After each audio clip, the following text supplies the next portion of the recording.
Hello guys. Today we are going to read tragicomedy drama, The Tempest by William Shakespeare.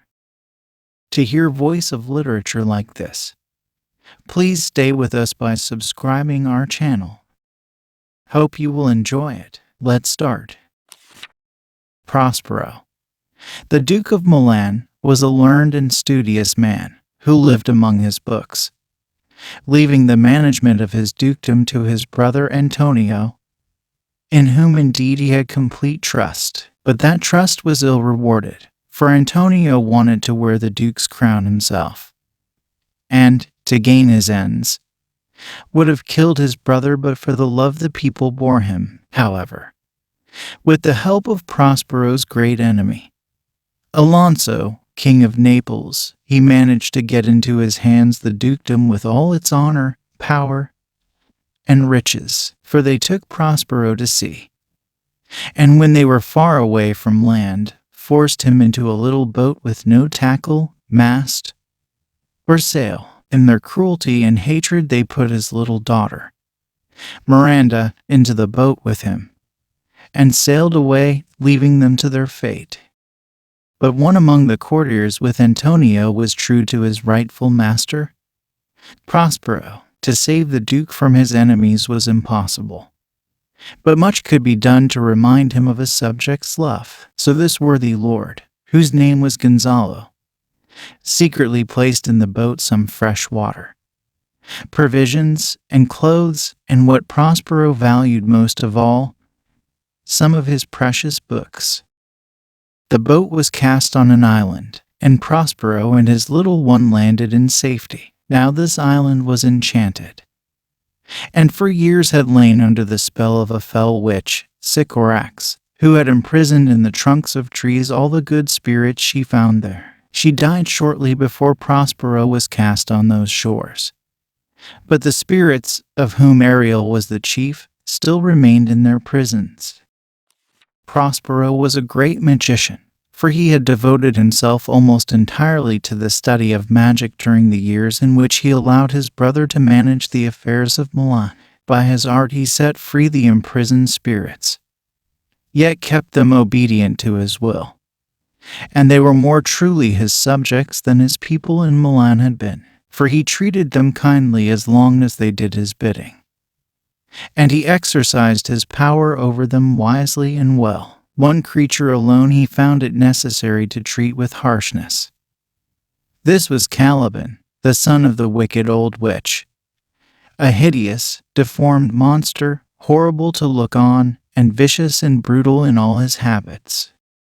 When Miranda was grown up into a maiden, sweet and fair to see, it chanced that Antonio and Alonso, with Sebastian, his brother, and Ferdinand, his son, were at sea together with old Gonzalo, and their ship came near Prospero's island. Prospero, knowing they were there, raised by his art a great storm, so that even the sailors on board gave themselves up for lost.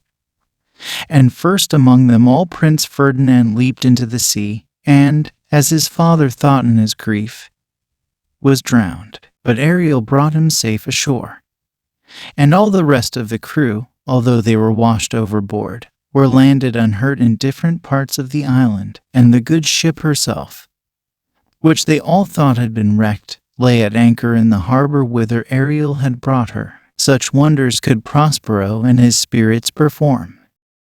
While yet the tempest was raging, Prospero showed his daughter the brave ship laboring in the trough of the sea, and told her that it was filled with living human beings like themselves. She, in pity of their lives, prayed him who had raised this storm to quell it. Then her father bade her to have no fear, for he intended to save every one of them.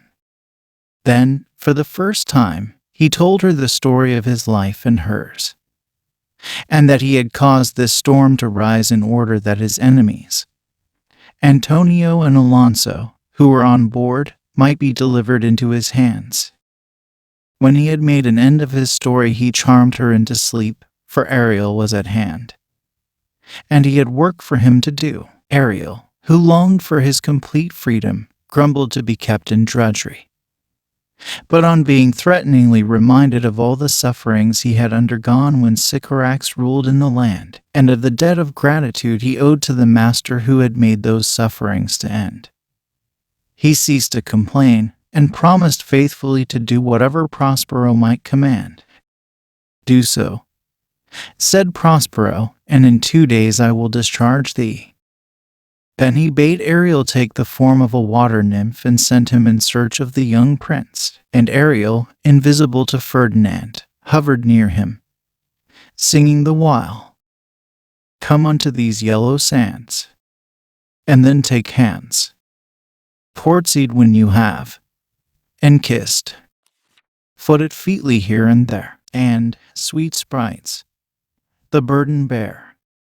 And Ferdinand followed the magic singing, as the song changed to a solemn air, and the words brought grief to his heart and tears to his eyes, for thus they ran: "Full fathom 5 thy father lies, of his bones are coral made, those are pearls that were his eyes, nothing of him that doth fade, but doth suffer a sea change into something rich and strange. Sea nymphs hourly ring his knell. Hark, now I hear them, ding-dong bell."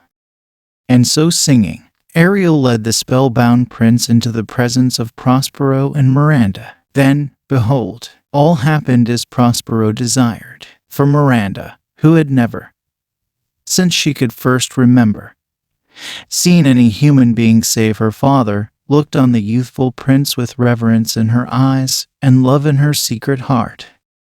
"I might call him," she said, "a thing divine, for nothing natural I ever saw so noble."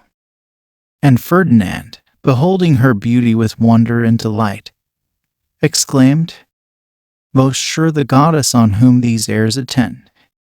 Nor did he attempt to hide the passion which she inspired in him, for scarcely had they exchanged 6 sentences before he vowed to make her his queen if she were willing. But Prospero, though secretly delighted, pretended wrath.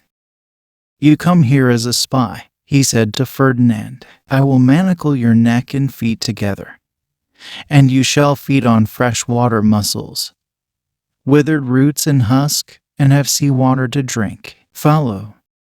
"No," said Ferdinand, and drew his sword. But on the instant Prospero charmed him so that he stood there like a statue, still as stone, and Miranda in terror prayed her father to have mercy on her lover. But he harshly refused her, and made Ferdinand follow him to his cell. There he set the prince to work, making him remove thousands of heavy logs of timber and pile them up, and Ferdinand patiently obeyed, and thought his toil all too well repaid by the sympathy of the sweet Miranda.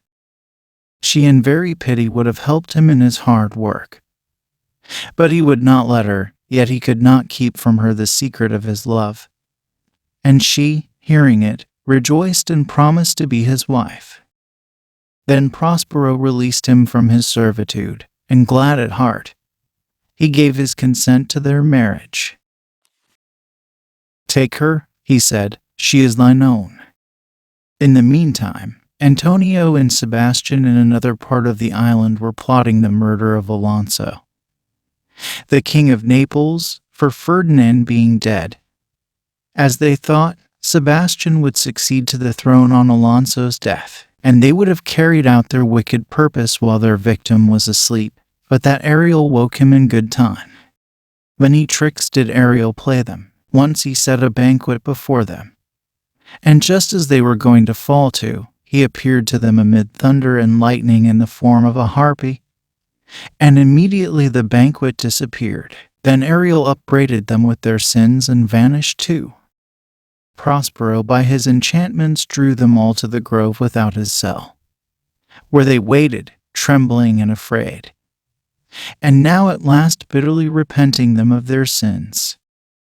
Prospero determined to make one last use of his magic power. "And then," said he, "I'll break my staff, and deeper than did ever plummet sound I'll drown my book." So he made heavenly music to sound in the air, and appeared to them in his proper shape as the Duke of Milan. Because they repented, he forgave them and told them the story of his life since they had cruelly committed him and his baby daughter to the mercy of wind and waves. Alonso, who seemed sorriest of them all for his past crimes, lamented the loss of his heir. But Prospero drew back a curtain and showed them Ferdinand and Miranda playing at chess. Great was Alonso's joy to greet his loved son again. And when he heard that the fair maid with whom Ferdinand was playing was Prospero's daughter, and that the young folks had plighted their troth, he said, "Give me your hands. Let grief and sorrow still embrace his heart that doth not wish you joy." So all ended happily. The ship was safe in the harbor, and next day they all set sail for Naples, where Ferdinand and Miranda were to be married. Ariel gave them calm seas and auspicious gales, and many were the rejoicings at the wedding.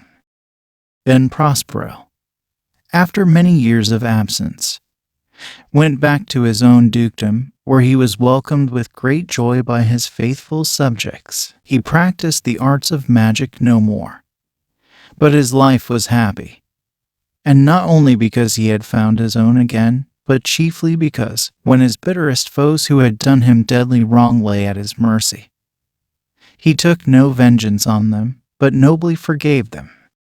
As for Ariel, Prospero made him free as air, so that he could wander where he would, and sing with a light heart his sweet song. Where the bee sucks, there suck I. In a cowslip's bill I lie, there I couch when owls do cry, on the bat's back I do fly. After summer, merrily, merrily, merrily shall I live now, under the blossom that hangs on the bough. That's all for today. Thanks for watching. If you enjoy it, please like the video and share it with your friends, and don't forget to subscribe. Goodbye.